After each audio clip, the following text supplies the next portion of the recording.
We've heard it before from the managers to the pundits. Being in Europe makes it hard for a team to compete in the league. But why does Europe affect Premier League performance? Why is this an issue now when it wasn't a decade ago? Managers often claim that clubs that do not play in the Champions League have a huge advantage in the Premier League.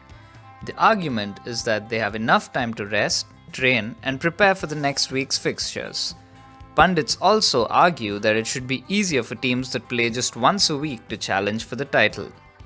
Jose Mourinho has used this excuse on multiple occasions this season to defend Man United's shortcomings in the league and to have a pop at champions Chelsea. From the start of the 2002-2003 season, the Premier League has had 4 teams that qualified for the Champions League. Since the league table was the criteria for qualification, let's take a look at how playing in the Champions League affected league finishes. The Newcastle and Everton teams that lost in the Champions League qualifiers are ignored for this purpose as they didn't play in the group stage.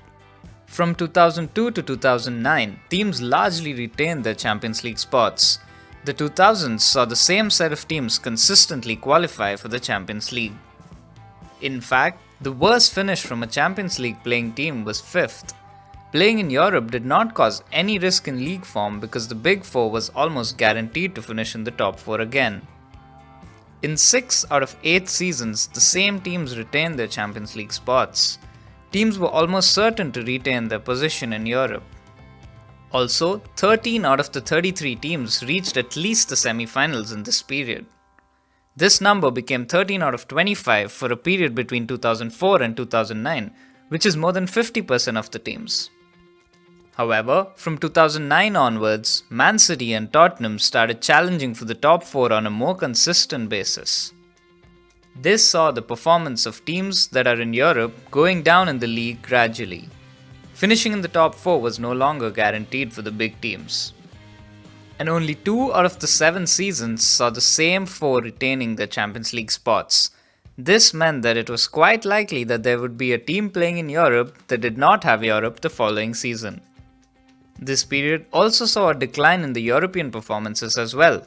Only 4 out of the 28 teams reached the semi-finals and only 2 did in the last 5 years.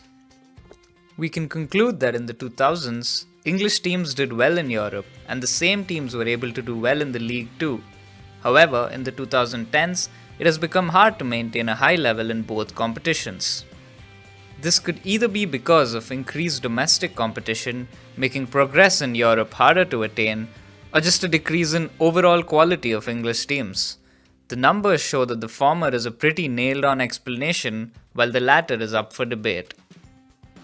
Now, of course, we are likely to see a constant rotation in the teams that represent England in Europe simply because of the number of top teams in the league today. The increase in the number of teams of high quality inevitably sees some of them miss out as only 4 can make it. This leads to difficult decisions. Should the team go for Europe at the expense of the league? After all, that's why they're in Europe. Or should you rest a couple of players in Europe for the big derby at the weekend? Or do you go all out for everything and make it all work? It will be interesting to see what happens in the 2017-18 season with the top 7 all involved in European football. There will be more such videos that look at numbers closely. How likely are teams to drop points around the European fixtures?